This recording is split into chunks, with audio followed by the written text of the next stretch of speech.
Welcome, everybody, to our monthly national outreach call at Real Progressives and Real Progress in Action.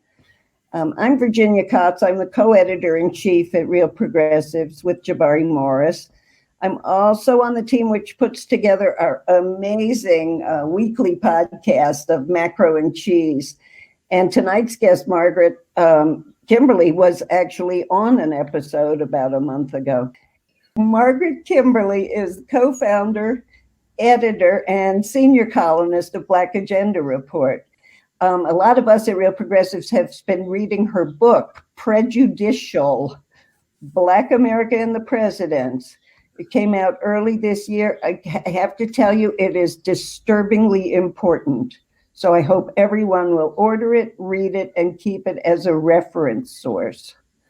So welcome, Margaret. Thank you so much.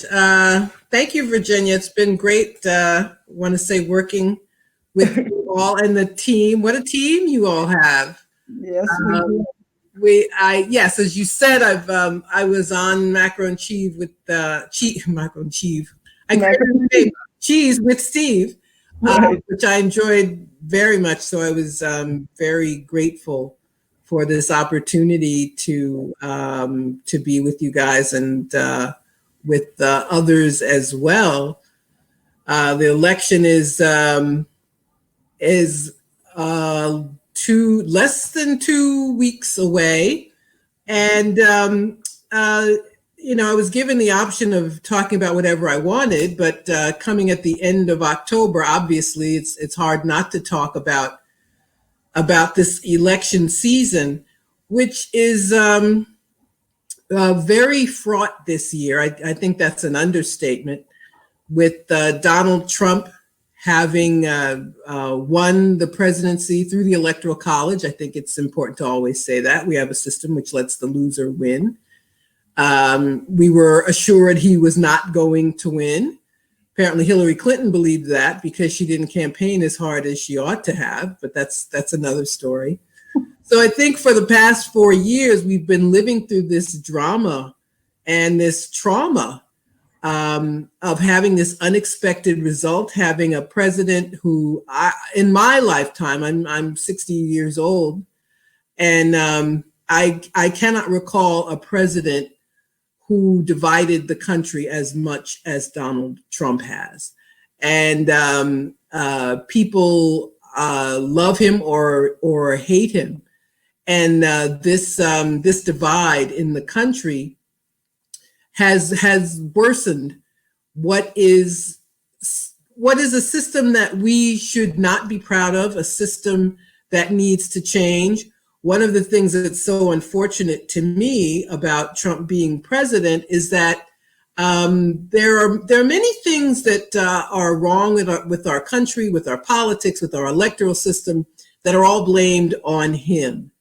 And I do not think that is accurate. I'm calling my talk The Failure of Progressive and Black Politics. That is why we are here at this moment, why Trump became president in the first place, and why our choices are now so bad.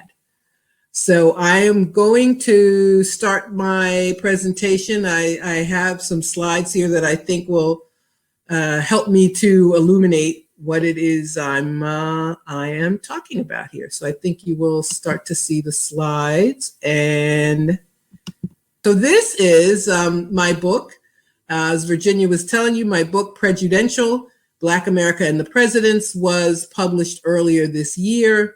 As you can see, I was fortunate enough to get a blurb from Cornell West, very generous man who always works to help promote other people. And I was a recipient of his kindness and getting a blurb from him. This project started about 5 years ago. As Virginia pointed out, I'm an editor and senior columnist at Black Agenda Report, and I wrote a column about Theodore Roosevelt after watching a public television documentary about the Roosevelt family. And these generally are efforts to elevate people and to dismiss or to disappear their faults, their crimes, and this was no exception.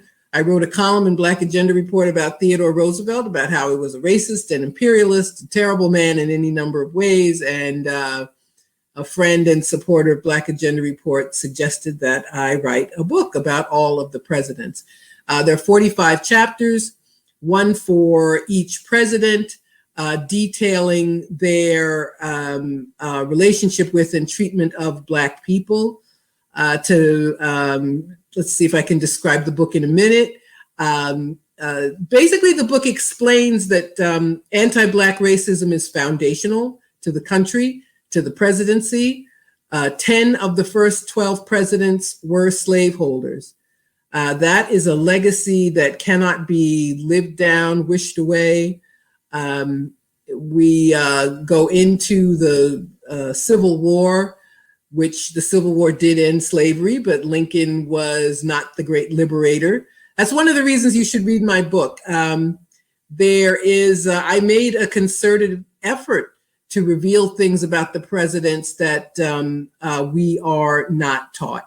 But after the Civil War, after slavery ended, when there was a limited franchise for Black people, we saw, starting in the 1860s and 70s, what we still see now, an effort, often a futile effort, for Black people to choose the person who they think will help more, or sometimes even just do less harm.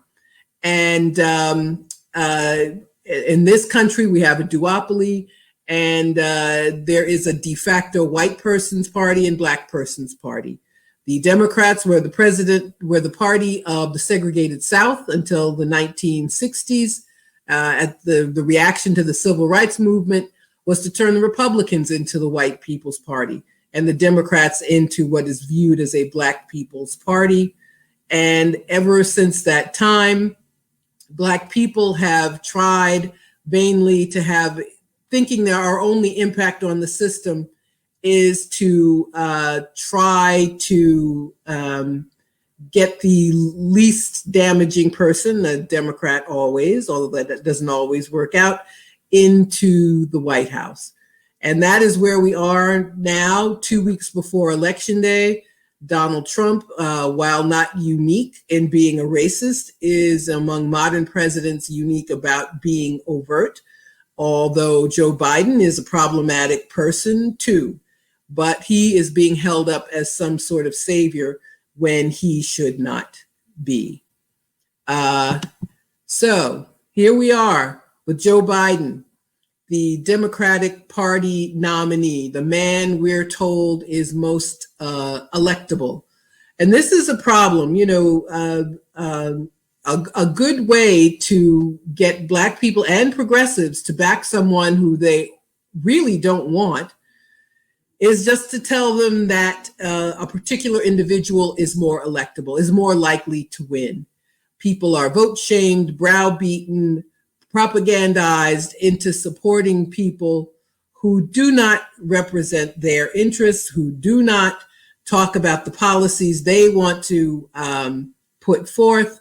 So Black people who need relief from student loan debt more than anybody else, who need Medicare for all more than anybody else, were told over and over again there was a concerted effort to, and it's been going on since 2016, to tell Black people not to support Bernie Sanders, the person that whose policies were more in line with their politics and with their needs. Now, I hasten to add, I'm not even a Democrat anymore. I'm a Green Party member, but I believe you cannot have this discussion about the election and not talk about the two duopoly parties. There is at Black Agenda Report, we refer to these people as the Black misleadership class, the Black political class. Their existence is the result actually of the civil rights movement. They were created as a buffer. They were created, and it's politicians, opinion makers, pundits, officials who are appointed in high positions, who are used in order to give cover to those in the power in the political system, who are used to corral Black people into doing things that are frankly not in their interest. In recent years, Congressman James Clyburn of South Carolina has played that role. South Carolina has a huge part to play in the primary process. It's the first primary held in the South. And in most Southern states, generally Democrat means Black people. And so this is the first effort to discover really what Black voters want. Now, the system doesn't work just to find out what Black people or any other constituency want, but to corral people into doing what the system needs them to do. And that is where the Clyburns of the world come into play. So Clyburn, for example, gets more money from Big Pharma than any other member of Congress, anyone. And yet, when he spoke of Bernie Sanders, he said, well, Bernie didn't even ask me to endorse him. And I suppose he should have gone through the motions of doing that, but is the person who gets more money from Big Pharma than anyone else going to endorse Bernie Sanders? No, that's not going to happen. But he has been turned into a kingmaker by the political class, by the media, and he does not represent the needs of most Black people in this country. Now, this picture, this was a meme that popped up around the time of the South Carolina primary. And it's just a picture of it, and it looks like a church group. I'm not even sure who these people are. It's mostly women. There's one guy, and it says the establishment. And this came about, Bernie Sanders said quite rightly that the establishment, Democratic Party establishment, did not want him to get the nomination, which is true. It's absolutely true. But then we had this propaganda that Bernie Sanders was labeling Black people as the establishment. Now, that's ludicrous, of course. The establishment are, first of all, it's rich people. It's corporations. It's the hedge fund chieftains who decide how to collect campaign donations, how to decide how to make someone the Democratic Party nominee, or make sure that someone else is not the Democratic Party nominee. And I use the word propaganda deliberately. I'm not exaggerating. When you think about the way this election was presented to us, Bernie Sanders was the most popular politician in the country, having come in second the last time around to Hillary Clinton. Usually that person is the front runner and is designated as such. And the media calls them the front runner, but not this time. And this was the result that people would, the propagandists, the pundits, the media people would say that he said things he did not say. He did not say that little old Black ladies in, a church somewhere were the Democratic Party establishment.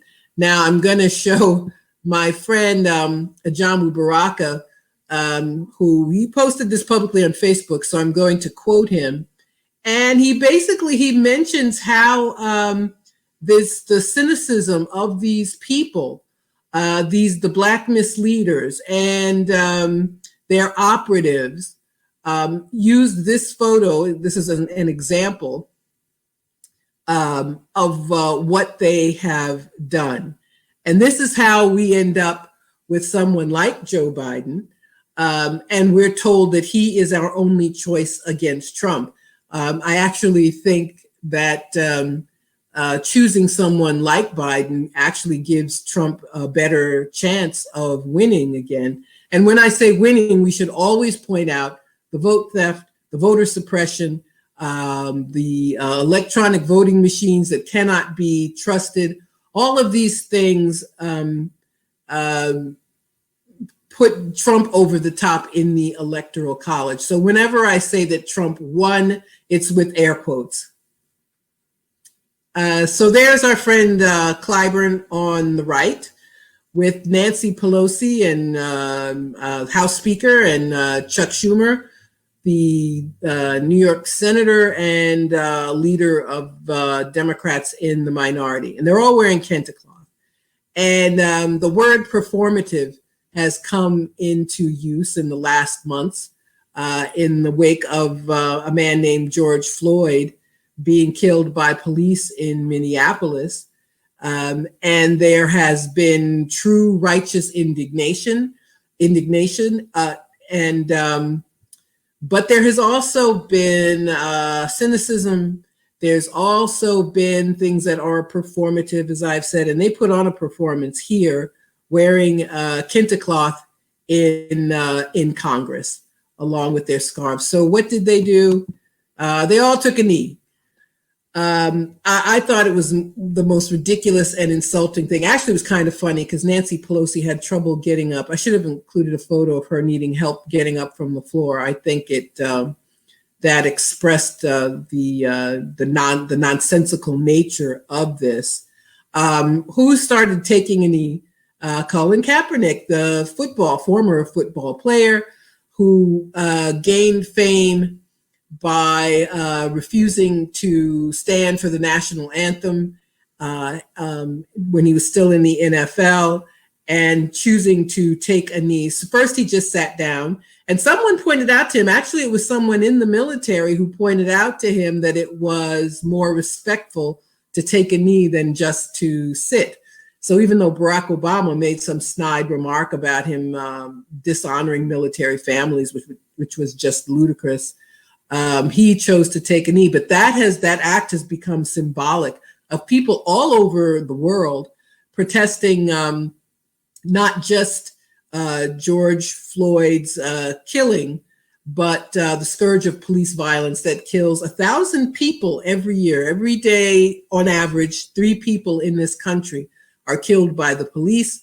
George Floyd was just one of the more famous victims, the murder having been caught on video back in May. So this is our political class in action, taking a knee, wearing kente cloth. I know that Democrats are, they control the House, but not the Senate. There's a Republican president. But this is an opportunity for them to propose legislation, even if they know it cannot pass. We got nothing out of this except performance from Pelosi and Schumer and the rest of them. That's all we've gotten since May. I don't think anybody protested saying, I need a new name. So now it's BIPOC. I didn't know I was BIPOC. I was just a Black person. But someone decided that Black, Indigenous people of color, I believe it stands for. I don't like it very much, frankly. Or having the words Black Lives Matter painted on the street, but no change about policing or how it works in this country. But this is what we've got.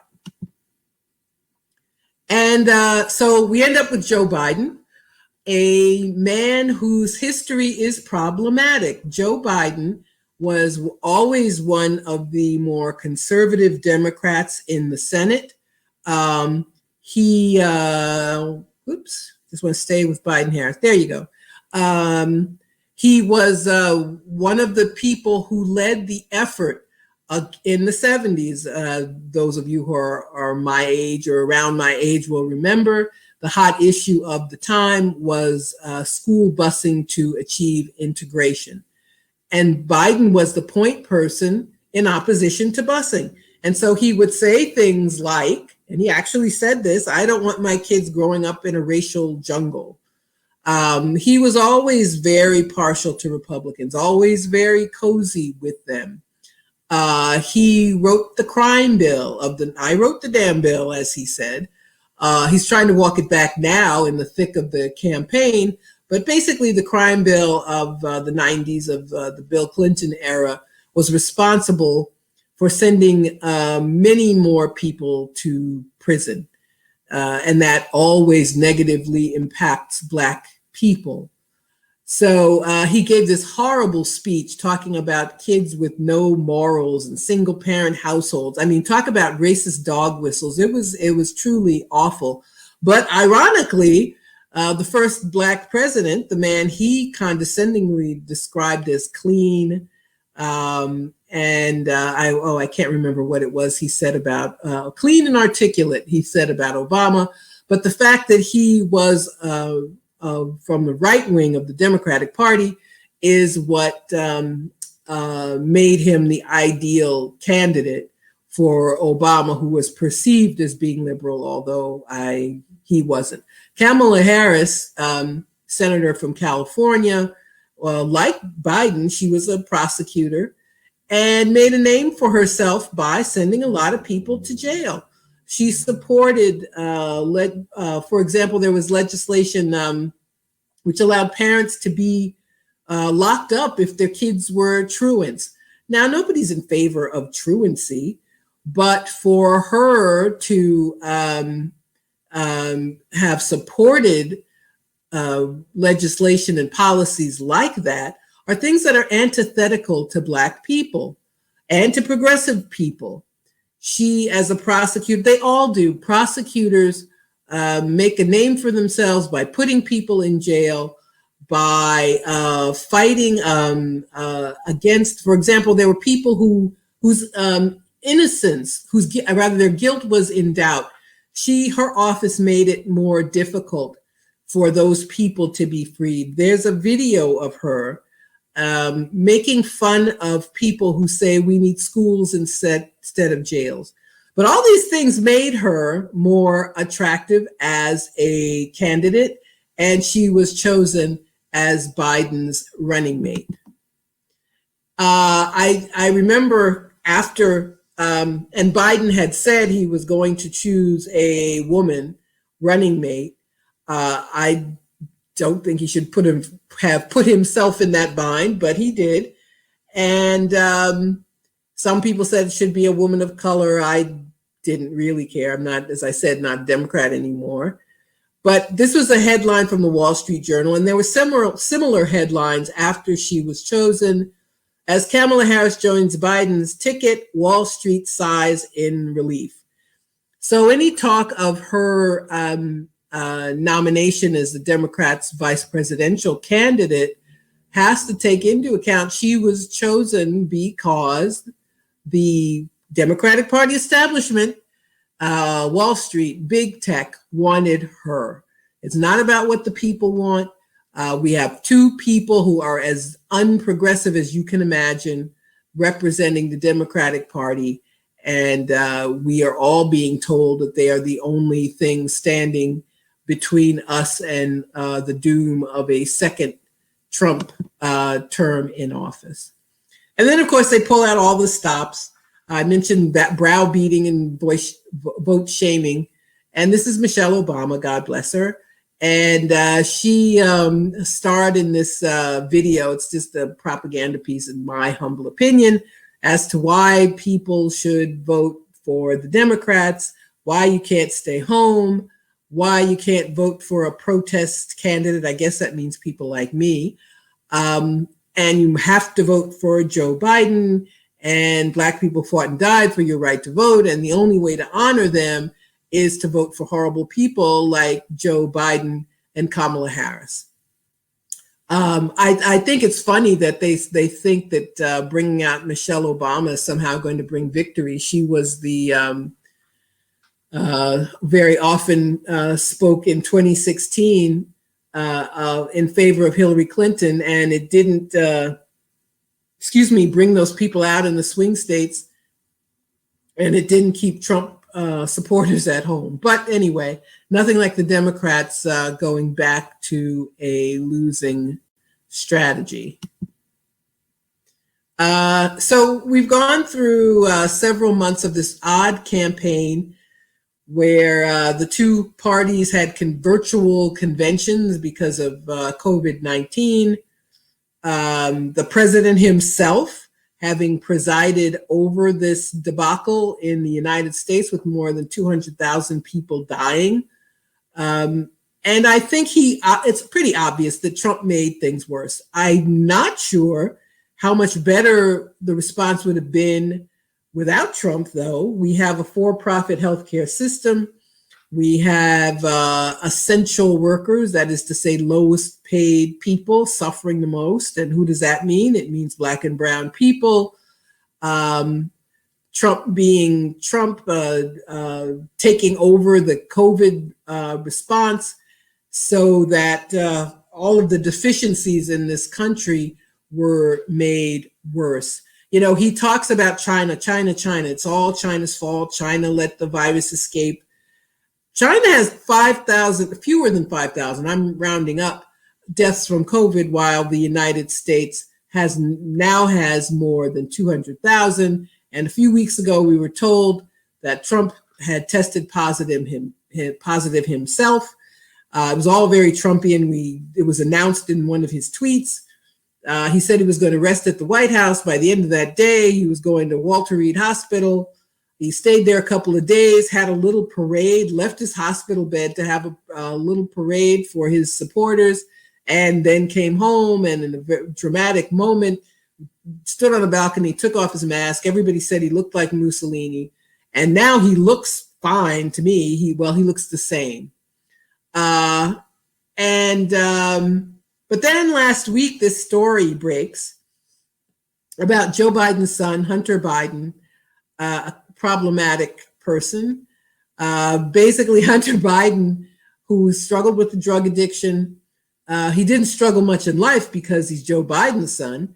And among other things, after the United States instigated a coup against the elected president of Ukraine in 2014, and Ukraine became a de facto U.S. colony, Joe Biden was appointed he was made the point person.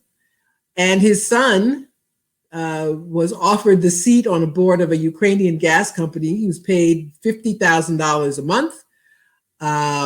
Did he know anything about Ukraine? Nope. Did he know anything about energy in Ukraine? No, he did not. But he was Joe Biden's son, so he got the job. Now, we've been told to ignore this. It's not important. There was nothing that the younger Biden did that impacted Obama administration policy. Well, being a drug addict, Hunter Biden forgot that he left a laptop at a repair shop. And under Delaware law, having not picked it up for 90 days, it became the property of the shop owner, who apparently is a Republican, because he made sure that Rudy Giuliani got the laptops. There are photos of him with the crack pipe, but more importantly, there are emails from Hunter Biden to people in the Ukraine. And it is a legitimate news story. Biden had always said that there was nothing about his son's position on this board that impacted policy. But one of the emails from a Ukrainian says, "Thank you so much for introducing me to your father." The Biden campaign issued a strange denial. They didn't say that he never met this person. He said there's no such meeting on his schedule, which doesn't mean he never met him, of course. The corporate media immediately sided with Biden. Twitter took the lead and basically wouldn't allow anyone to link to this New York Post story. Facebook said they limited access to it without explaining what it was. The rest of the media have just dismissed the importance of it and refused to ask even basic questions. So it's a strange story where most of what we have seen are things we already knew, except there is new information that is a legitimate issue with a presidential candidate, but that's why we haven't heard about it, and that's why it's been covered up.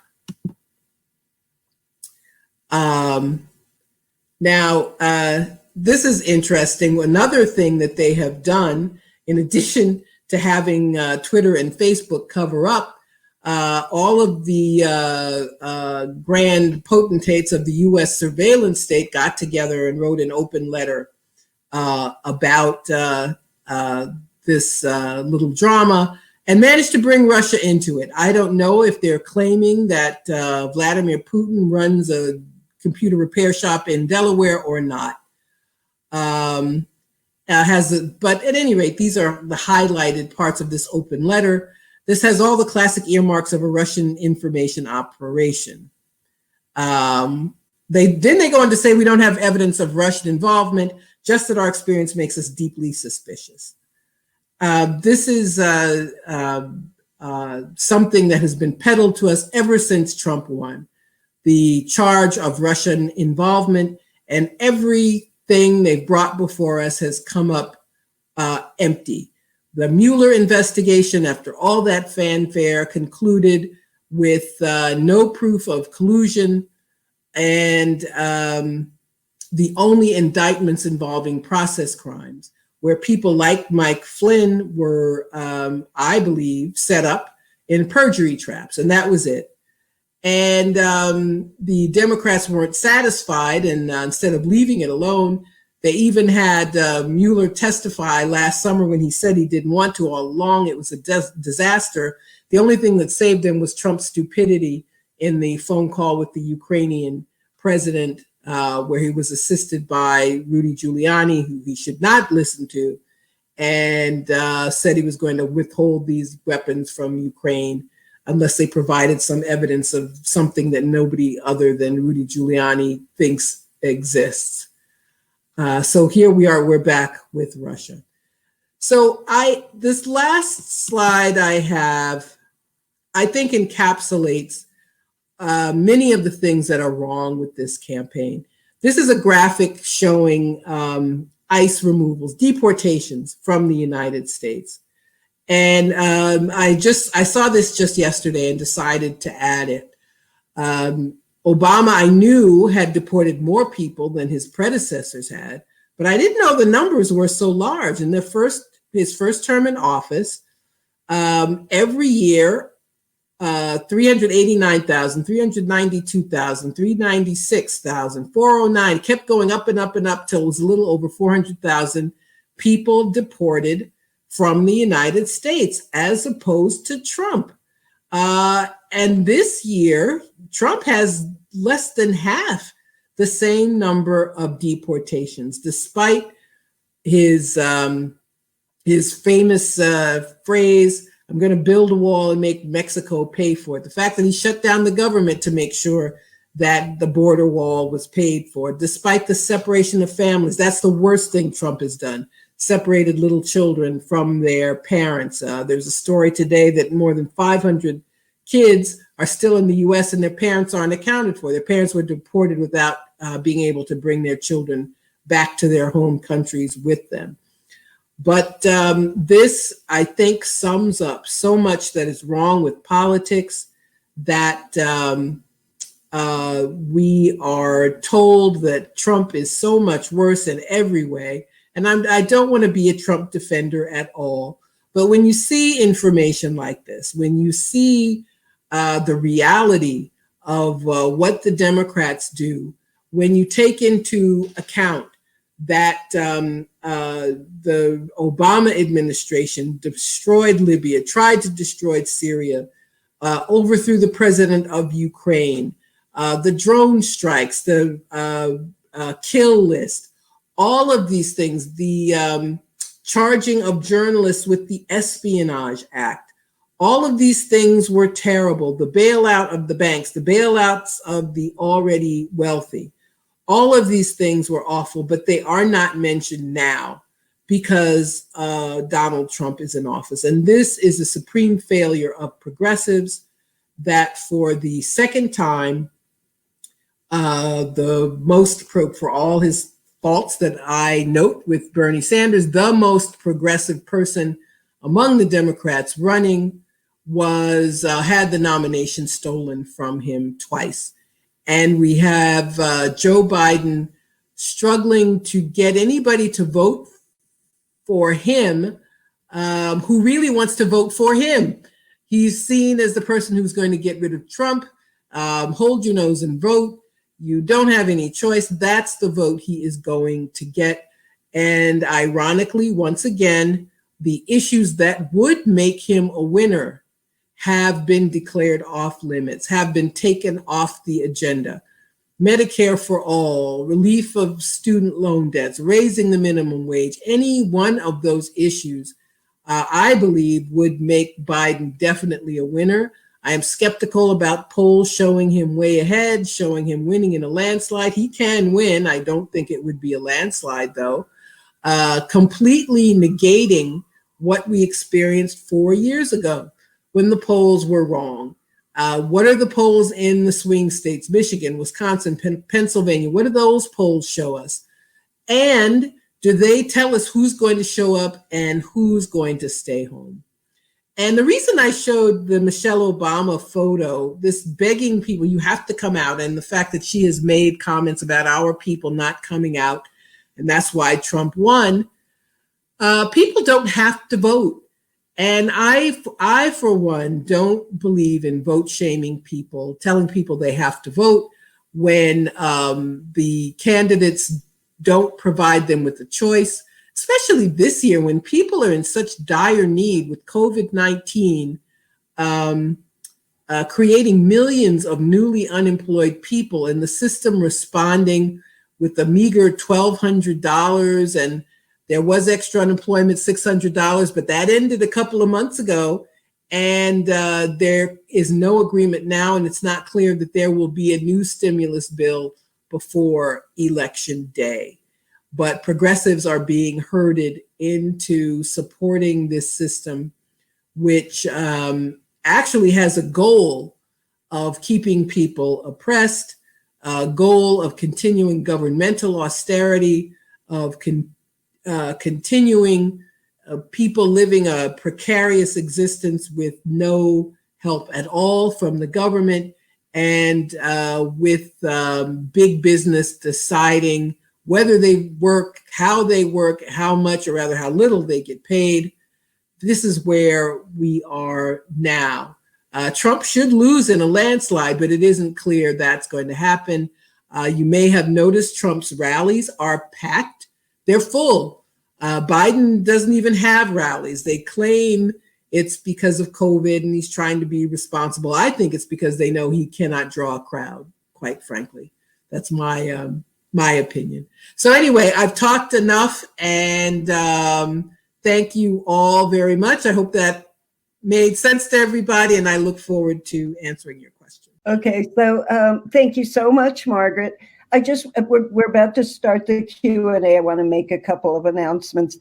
But Margaret, first I have to say that I've been around longer than most people here, and every 4 years I hear we have to vote for the Democrat. Yet I know he's not perfect, but Nixon, we've got to keep Nixon out. Oh my God, we've got to keep Goldwater out. Oh my God, we've got to keep Bush out.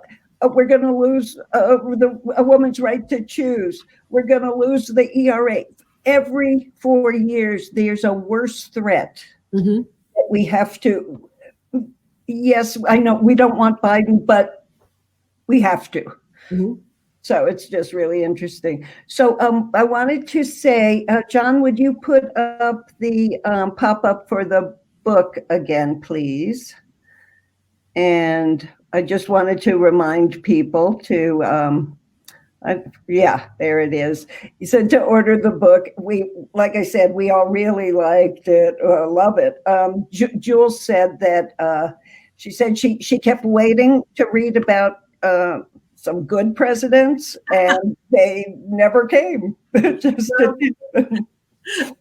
but it really is. It's like an encyclopedia of racism, you know. Well, it is, and I thank you so much, and I hope people order it from the link is to bookshop.org, which sells books through with local independent booksellers. Right. So, and we were on the same page about this anyway. So I'm glad and I've been trying to promote the book through independent booksellers. And so I hope that's how people purchase it.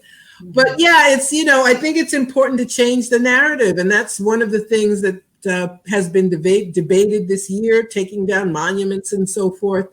I think it's important to tell the truth and for people to become accustomed to doing away with the idea of American exceptionalism, that America is superior, that we have a democracy.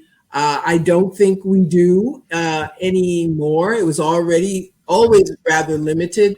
Now I think it's official with rich people deciding who we can vote for and what it is we do and don't get. And for those who say, I want to admire someone, I want to respect someone, I say that you should pick different people to admire. There are many people worth admiring in American history, but they're not the people who are the most powerful. And in order to start doing that, I think you should start reading books like mine. I couldn't agree more. We educate ourselves. That's our job. Andy, you're going to join me and help me with the Q&A. Steve was hopefully going to be here, but it seems that he's not. So, I'm here. Oh, great. Okay. And John, would you do me a favor and just put up the link for donations? We always ask for help supporting Real Progressives. We'll talk a little bit more about that at the very end. And then, so here's a link you can get to PayPal or Patreon. By the way, Margaret has a Patreon, patreon.com/Margaret Kimberley. Mm-hmm. And Kimberly is spelled with an EY at the end. Yeah, thank you. Right. Okay, so I'm going to, people just put your questions in the Q&A thing. I know some people have raised their hands, but I'm not quite sure what to do with that. So just put your questions in there and we'll read them to Margaret. Thank you very much. Andy, would you start, please? Sure. There's a question from Rob. When Biden referred to Trump as the first racist president, do you see that as a deliberate whitewashing of American history or just a careless attempt to paint Trump in a bad light? I think it was both. He's the most overtly racist president in modern history. That is true, but he's not the first racist president. I mean, Biden's a racist himself. He would have been in that pantheon of racist presidents, but it was killing two birds with one stone. It was continuing the idea of American exceptionalism, American superiority, while also getting in digs at Trump. Yes, of course, Trump is a racist. It's very obvious. But I think it's obvious that Biden is as well. I also don't think that painting him as such helps Biden. That is to say, Trump supporters don't care. They're equally racist. They don't care. What the Democrats need to do is to get their voters out. But if they do that, they would anger their donor class. So that isn't what they're going to happen. And they're left with hurling insults at Trump instead of presenting a program which the people need. I've got a quick question for you, just off the top of my head. Do you think that there's any validity in the statement that the Democrats really don't care if they win? I think they care, but they are willing to give it up.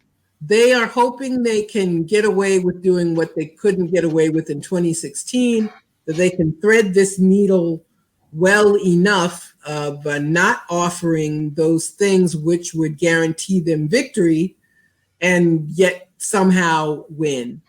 I can't, I'm still confused as to why they thought Biden would be the person. I guess he was their compromised candidate. Their first, actually, I think that one of the problems the Democrats have is that their first campaign goal was to get rid of Bernie Sanders to make sure he was not the nominee. And that has been their overriding concern. And so they hope to win by doing what they did the last time, but doing it slightly better. That's what I think. Great. We have a question from Jabari Morris. How can Black progressives take back control of the narrative from the Black gatekeepers, the misleadership class? I think one of the things progressives have to do is leave the Democratic Party. We've got to leave. Well, I already left, so I think everyone should do that. You know, people talk about Trump. How do we fight Trump? Well, I think the first fight has to be against the Democrats, the misleaders, the establishment. All of these people work together to make sure that people do not look beyond them, do not make another choice. I think that is the very first thing people have to do, is to break with the Democratic Party.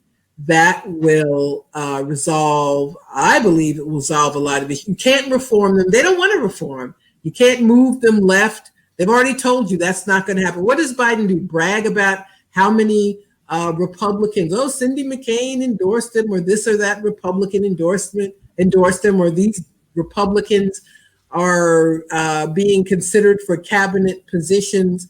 So they're not going to be moved left. I think it's funny, though, because Trump, one of the things that everyone should have learned from 2016 is that Trump supporters don't care about elite opinion. They don't care about the Lincoln Project or Steve Schmidt. They don't care at all. So it doesn't matter. But the first fight, in order to fight all these people, progressives have to break with the Democratic Party. Okay, we have a question from one Leah. So what is your suggestion if we have only two viable options? What's the plan?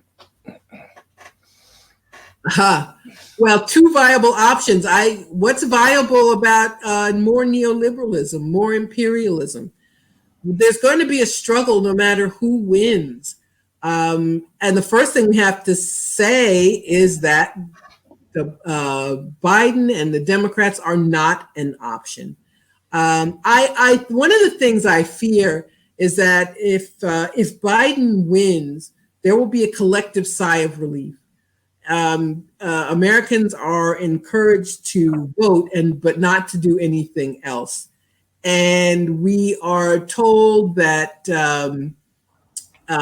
people realize the importance of the presidency, but they don't understand the importance of doing anything else, of agitating for change, of the importance of local races. One of the many reasons Democrats are in the fix they're in.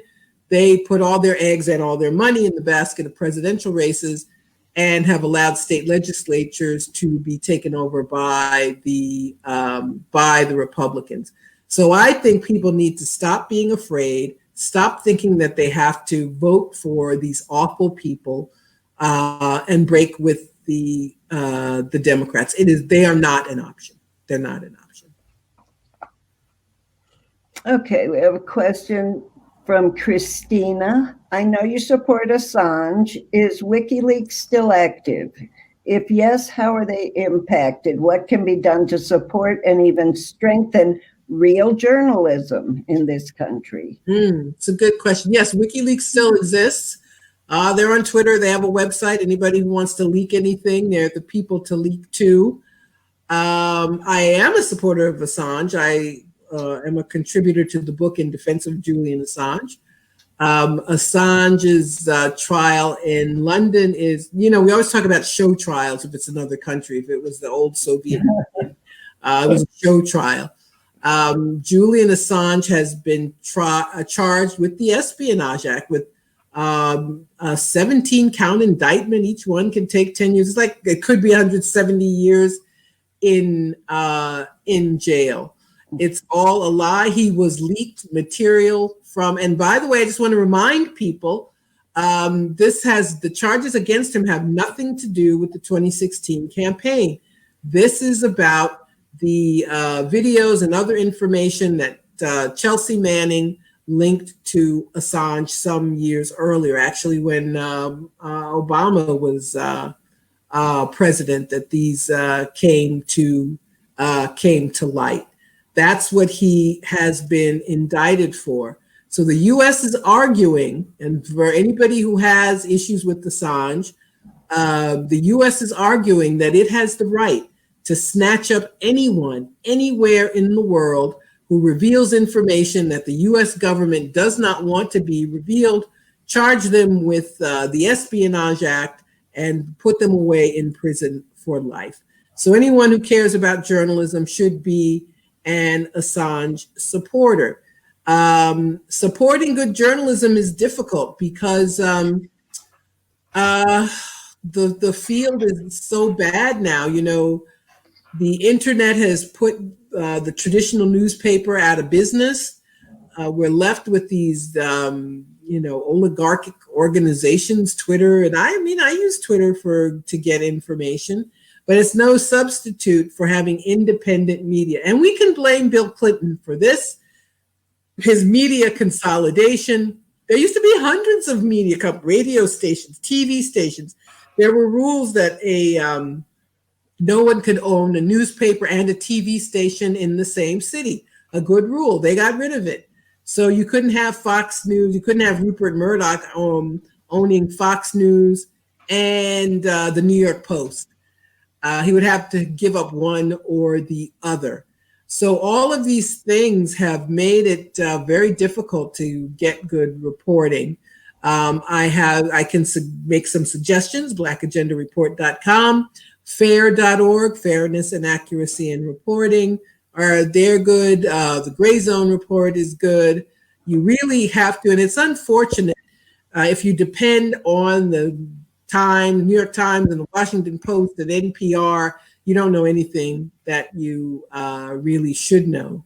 You have to know these other sources that I mentioned and some others and investigate for yourself.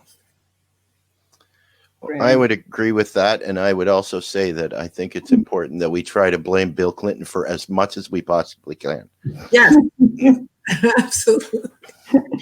So we have a question from Patrick. What do you suggest to help organize people who have lost their fire, who no longer believe better things are possible? Well, nothing's possible if you keep supporting the Democrats. That's not it. You have to, you have to do what all these people tell you not to do. You've got to vote. You've got to vote for this, person that they vomit up and tell us is the most important person to vote for ever in history. But you don't have to. And I think political activity has to be extended beyond voting. I think we get it backwards. I think it's the activism that has to come first.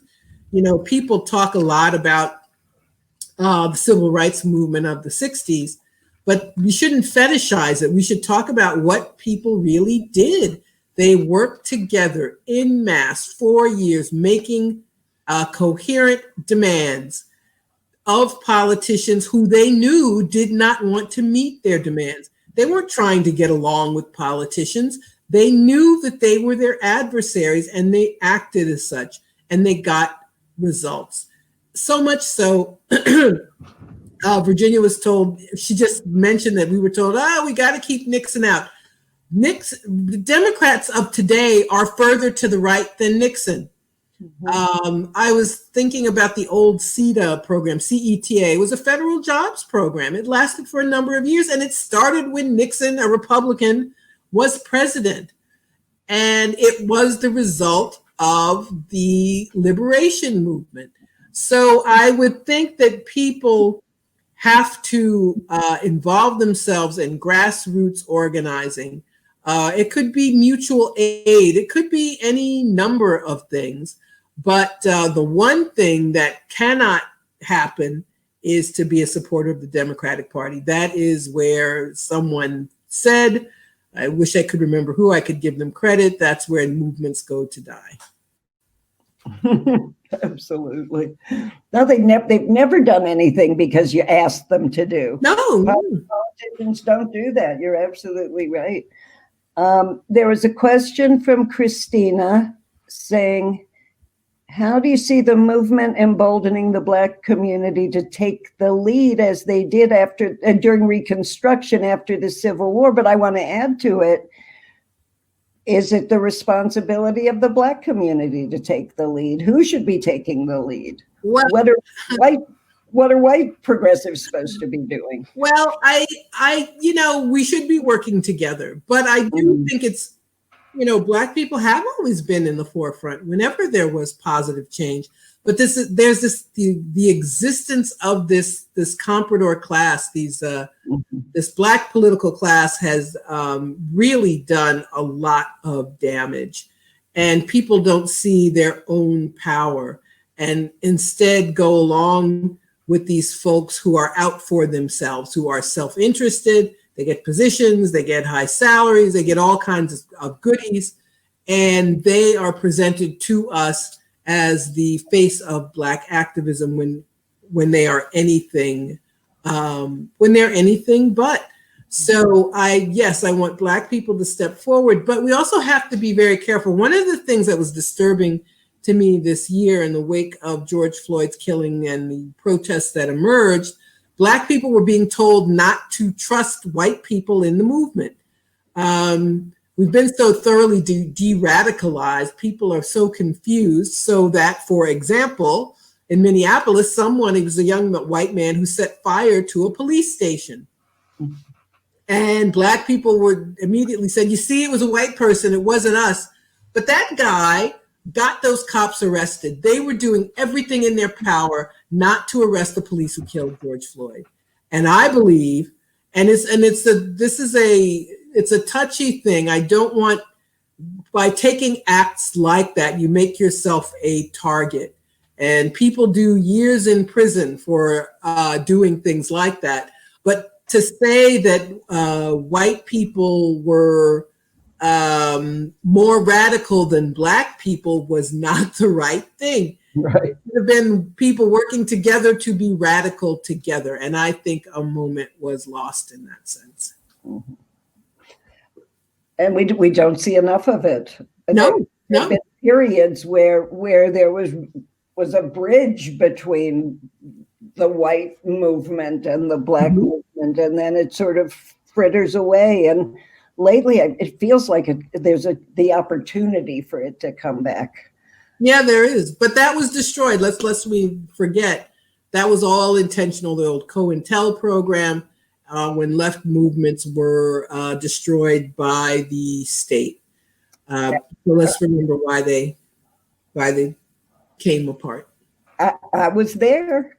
Yes, I know. Okay, Andy, you want to? Sure. We have a question from Christopher.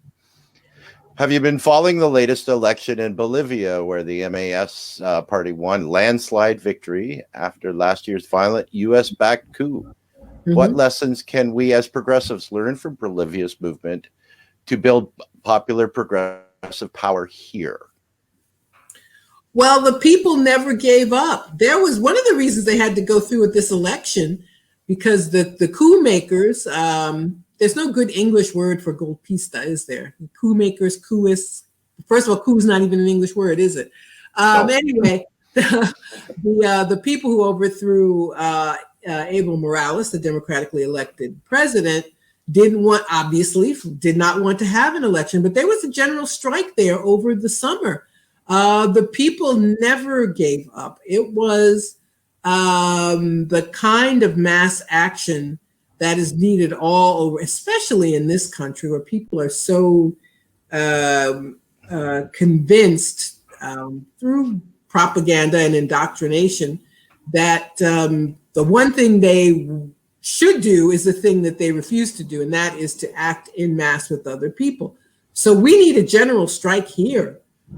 Absolutely. Instead of depending on these horrible people and hoping that they won't be as terrible at some point in history, and allowing ourselves to be fooled into thinking these horrible people are better than those horrible people. It's my colleague at Black Agenda Report, when Obama was president, he always said Obama was not the lesser evil, he was just the more effective evil. So, but people in Bolivia were not having it. And they, their actions, their determination in the face of these terrible forces is something to be elevated. It's an example of what we can and should do. Yeah. Okay. There was a quick. Just wanted to. I don't know if you saw. There was a quick meme today that I saw on Facebook that was kind of cute. It was a kind of like a comic strip panel with Morales on one side and Elon Musk on the other. And Morales says, "Would you like to hear a joke?" And Elon says, "Sure." Morales says, "Lithium." And Elon says, "I don't get it." "No, you don't." I like that. I like that. And they were Musk was very open. We can have a coup. We can steal their resources. So I like that very, very much. That's cute. Thank you. Absolutely. Okay, we have a question from Rob. I may have missed your point about the Hunter Biden story. What is the significance of it exactly beyond the cronyism? The latest story has no credibility. If it did, Fox News wouldn't have dismissed it after getting first dibs. The issue is that when Biden said his son's position on this board, that he had nothing to do with it, that that his son's activities did not in any way impact his decisions about Ukraine. We know that one thing is probably true, that he did meet with his son's friends, and cronyism it's something to pay attention to. At the very least, that this man is being held up as this paragon of virtue and rectitude. He's a liar. It's not true. So it is a legitimate news story. I don't know about Fox. First of all, it's all Rupert Murdoch, right? Fox is Rupert Murdoch. The New York Post is Rupert Murdoch. Maybe they decided a newspaper was better than a TV station. I'm not sure why Fox passed on it. But the fact the censorship, and I wrote about it this week in Black Agenda Report, from social media became the story. I think the person asking this question is partly right. There were things, basically we knew all this. We knew he was on the board. We knew he had a drug problem. We knew this stuff. And they have, with their censorship effort, have given the story new life.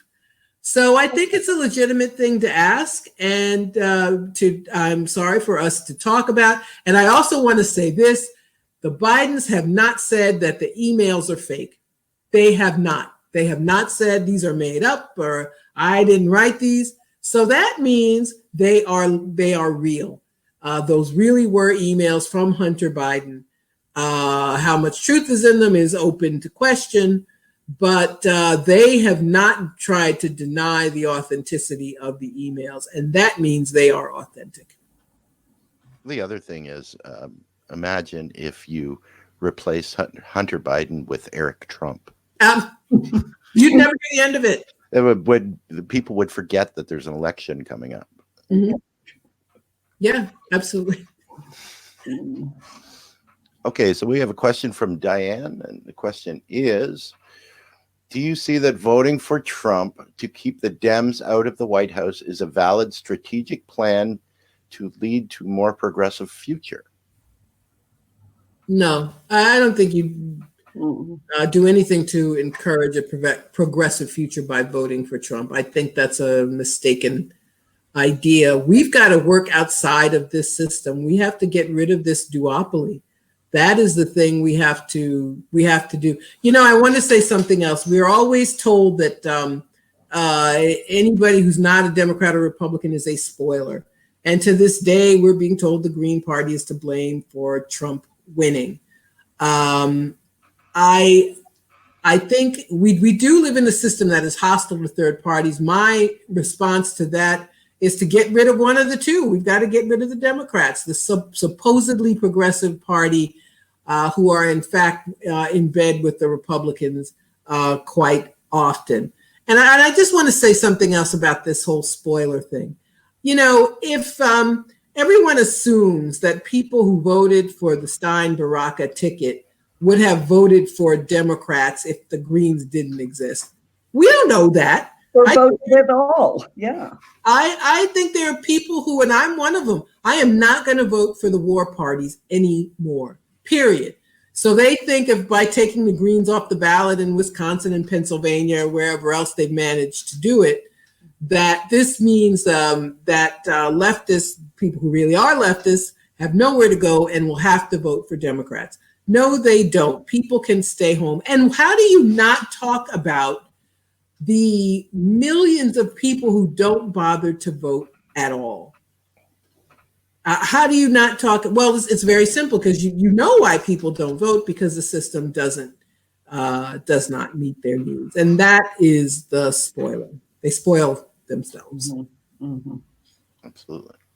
That's the story. Mm-hmm. You know, and if we don't build a third party, if we keep running from a third party, when will it ever happen? And that'll never happen. Somewhere, yeah. And that's what I was saying before. It's always not the right time. Right. Can't do it this year because of Trump. Can't do it this year because of Nixon. And I tell you what's going to happen. If Biden wins, we will be told that we can't protest, demand anything, or ask a question, because then it will be, well, he doesn't have a big enough majority in Congress, or, well, he controls the Senate, but not the House. Well, you know, the midterms are coming up. This isn't the time. Well, you know, he lost control of the House. We got to get it back again. It will always be something. There will always be a reason that we are told we cannot do anything except continue to vote for Democrats, when in fact that is the answer, is to get rid of this system altogether. Thank you. I'm going to read you Phil Carmody's question. Have you been paying attention to MMT, modern monetary theory? And do you have any thoughts about it, especially regarding the job guarantee, et cetera? You know that Macro and Cheese is normally, and Real Progressives is normally focusing on MMT. Yeah. And I know that MMT, there are things I want to see that are MMT, but I'm going to have to admit my lack of knowledge. I would sum it up this way. I'm a socialist. I believe that the government can and should spend money to help the people. Today there was a late breaking story that Trump's tax returns were revealed a few weeks ago, and it shows that, like most rich people, he doesn't pay taxes. That the most he pays $750. Many years he paid nothing. But he had this bank account in China, and he had to pay taxes on it. And people are, because that's the thing, right? He cozies up to dictators and pays taxes to China, but not to the United States. What does that tell you? China doesn't let rich people get away without paying taxes. Right. They have to support the country too. And which country has eliminated poverty? China. So I think it's funny that this thing that's supposed to be so terrible and so scandalous. Yes, Trump is being a hypocrite with his China bashing, but Biden is too by joining in. But this is an example of what the country should be doing. There are many wealthy people. China is socialist, but still allows some capitalism. It allows people to get rich, but they still pay their taxes. Right. I don't know if that is that MMT, because if that's MMT, I'm in favor. Well, we MMTers say that we don't need rich people's money to have the programs we want. that you tax rich people because they're too damn rich, not because the government needs their money to have a jobs guarantee or national health care or education. So, and China's the same way. China issues its own currency. The US issues its own currency. We create our money. We don't need Donald Trump's money. We need him to be less rich because of inequality. We have a question from Christine. Oh, Andy, you want to ask? Oh, okay. Yeah. Cheryl has a question. Right. Sorry. Could you offer us any advice on how to most effectively fight the good fight? Any lessons you've learned firsthand or through your studies? That's a big question. How to fight the good fight. Don't defend and support and protect people who are doing wrong. That's the first thing. I mean, there are a lot of things I could talk about. Stop defending these people who do horrible things. It's a funny thing. There are homeless encampments all over the United States. Is homelessness people being unhoused now? People have changed the word. I don't want to step into the nomenclature wars, but there it is. Is this a campaign issue? Has this come up in any debates? Is anybody talking about people who have been kicked out of their homes, who, when these moratoriums on evictions end, are going to be kicked out of their homes? No. So we can't support people who don't talk about them. We cannot. So you fight the good fight by defending what is right, and do not defend the people who do wrong. Do not defend the people who are phony. One of the people today who criticized Trump about the China taxes was Bernie Sanders. This is a disgrace that Trump, and Bernie had the seat. Well, Bernie gave up. He capitulated. So, in my humble opinion, he can just sit down and be quiet from now on. And the answer to that, if he thinks that's so terrible, is for progressives to act like progressives and do away with a system that allows wealthy people like Donald Trump, although he's not as wealthy as he claims, that allows people like him to go without paying taxes. Right. Oh, good. Okay. From Christina, thoughts on Ice Cube's recent tweets? Do you have any info at the back end on what his efforts have been in coordinating with grassroots organizations? I am so torn about even commenting about Ice Cube. I was going to write about it this week, and I just wasn't feeling it. Malcolm X said, show me in the white community where a singer is called a leader. Show me where any entertainer is called an expert on anything. And I think that's something we all have to remember. Nobody should be listening to Ice Cube, and my opinion, weighing in, debating about him. What did he say? It's very classic of what happens when there's so much confusion. So he says something which has a grain of truth, that the Democrats take Black people for granted. Yes, they do. And then he goes on to say that he'll talk to anybody who's offering anything to Black people. Okay, but that's not going to be Trump. And, the most I can tell about this platinum plan sounds like a healthcare plan or something. It just sounds sketchy, doesn't it? Yeah. Is that it's Black capitalism again. And one of the things that is not going to help Black people is to think we're going to be liberated in this current system. We need to get rid of capitalism, and having Black capitalists in addition to white capitalists is not going to help us any. I also just think that these, people like him, they may be well-meaning, but they're used by people in the Trump administration who don't care anything about Black people. This is PR on their part. They get to tell people they're not racist.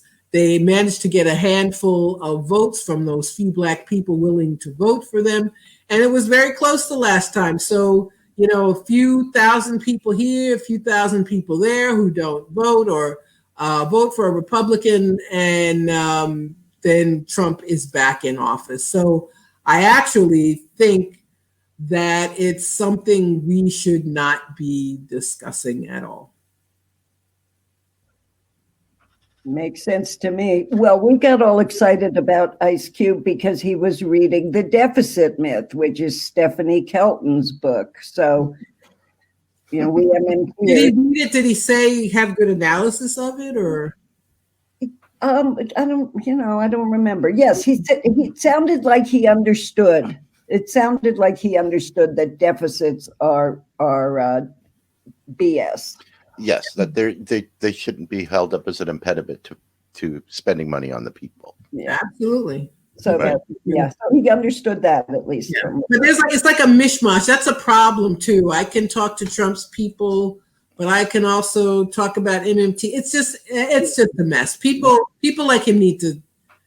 If they're serious about study, I'm not going to say that because you're an entertainer you cannot be a political person, but you have to really be a political person, and you should not be listened to just because you're famous. That's not enough reason for people to take anybody seriously. Right. Okay, well, guys, it looks like we're out of questions. Last call for questions. Last call. You got some more if you like, or are we signing off? Going to the after party now. Strange idea, an after party. It's like, do you have a party or not? Anyway. Okay, John is going to put up the link for your book again. Very nice. Yeah, you can get it from bookshop.org. I really love when people buy it from there. It is barnesandnoble.com, dare I say amazon.com. I'm not telling you have to. You can order directly from bookstores. There's also an audiobook narrated by me, by yours truly. It's a good thing when the author is also the narrator of an audiobook. So those are the many ways that you can order directly from the publisher, Steerforth Press, at steerforth.com. Yeah. And I heard it was voted the hardest to pronounce title. Yes, Prejudential. The publishers came up with it. My working title was Black America and the Presidents, but knowing more about coming up with a punchy title than I did, they came up with Prejudential. I knew how to write, but didn't know anything about publishing, so I deferred to them, and I think it was a great idea. It's a great title. The only problem is autocorrect keeps fixing it. Yes, it does.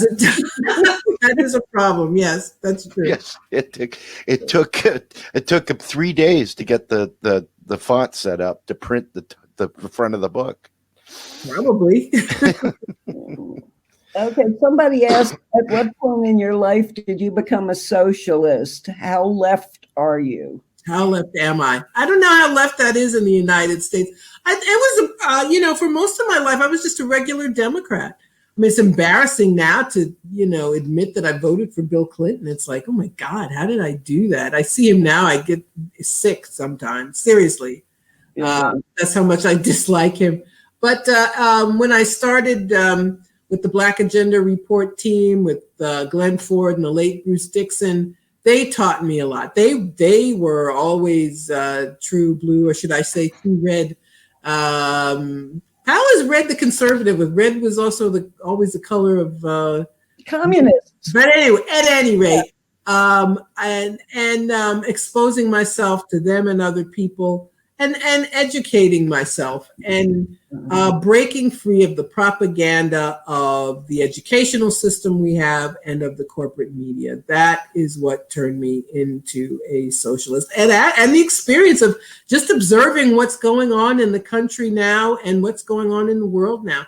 Capitalism is in crisis. It is failing. And there's one thing everybody should be able to agree on, is that we cannot try to defend it anymore. Right. So even if it just seems crazy not to try something else. Yeah. I mean, anything else is insanity to me. Yeah. We're going through a terrible crisis. We're going to have a crisis if Biden wins. We are going to have a struggle no matter what happens on November 3rd. And actually, I don't think we'll know who the winner is on November 3rd. No, but I can pretty much guarantee that Trump will declare the win. He will try, but I just think all the votes aren't going to be counted. Here in New York, we had the primary was in June. So many people voted by mail and with absentee ballots, there were some close primary races, that weren't decided for another 2 months. Absolutely. So I think that's going to be the case throughout the country. I think the winner's going to be unknown for a while. And the lawyers are lining up. Yes, they are. Both parties, I'm certain of it. And there'll be a major screw up in Florida. Oh, sure. They're always stealing votes. They're still trying to steal. They stole that election from Al Gore, and nobody talks about it that way anymore. I'm sure he'll still get some write-ins, though. Yeah. So you said you're green, right? You voted for Howie. Was that your is that your choice this time? Yes, I supported him. Yes. Yeah. Okay. In New York, I voted for him in our, do we call them primaries in the Green Party? Yes, I did. Yeah. Okay, great. Well, listen, this was terrific. You've been so generous with your time. We loved having you. I hope that you will do another episode of Macro and Cheese. I would love to. And I'm going to be sending you some MMT information. I'm sorry, I can't help myself. Yeah, sure. The more you know, the more you know. Absolutely. I can talk about it with greater intelligence. I would love that. Thank you, and thank you all for your generosity. And thank you all again. And it was a pleasure. And I look forward to coming back. Real Progressives is 501c3, 501c4 organization under Real Progressives, Real Progress and Action. We are primarily the purveyors of MMT, trying to spread the word and make people understand how federal financing works and take the limits off of progressive programs and how they're actually paid for, as opposed to the way that the current government regimes try to explain it. We are active in a number of different areas. We have a number of article writers in our group. We do videos. You've heard about the Macro and Cheese podcast, which comes out weekly, which is getting closer and closer to its 100th episode. We've just opened up a brand new website. We invite anybody to go to realprogressives.org. Andy, may I point out that when they open the website at realprogressives.org, they will see a documentary that our own Mindy Donham made just for that purpose, and it's about the New Deal. And you can also sign up for mailings in our newsletter. And if you have time and you'd like to volunteer feel like you want to volunteer for a progressive organization like us, we're always happy to take more people on. We could always use the help, including, you can see on your screen, AP style editors, writers, citizen journalists, graphic designers, video, audio editors, volunteer coordinators, social media warriors, marketing and public relations, project management, and Six Sigma, Scrum, and Agile. So we do need a wide range of people. We're always looking to bolster our numbers. We do have a very aggressive agenda going forward with a number of different ideas for live streaming shows and produced shows and webinars with some of the more better known MMT economists and academics that we're going to be presenting over the winter months this year when we get our cadence down with that. So things are really looking up for us and they're really turning around. So it's a great time to step in and volunteer if you're so interested in doing that. I also wanted to mention that we're always looking for monthly donors, because this is a volunteer organization that nobody makes money, but the organization has to be funded. And we do that through our Patreon account, which you can see on the screen. You can become a monthly donor or a one-time donation, whatever you can afford, especially we know it's a tough time right now for people, but any little bit of help is always welcome for us. That's how we get new projects off the ground and get people involved, that kind of thing. But no, these things are expensive, including this webinar platform. So we really, really appreciate our donors now more than ever. But we're gonna, this Studio 6, and I really know nothing about technology, but it makes us look like, CNN. So we can certainly compete with TYT. We're gonna have some great videos, some great shows coming out.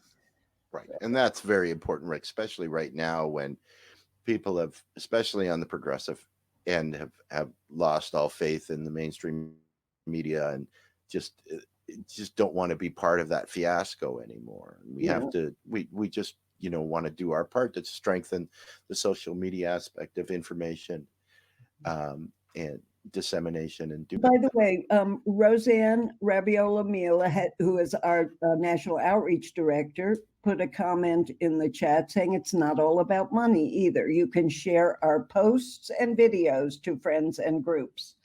And that's almost as important as everything else, just getting the message out.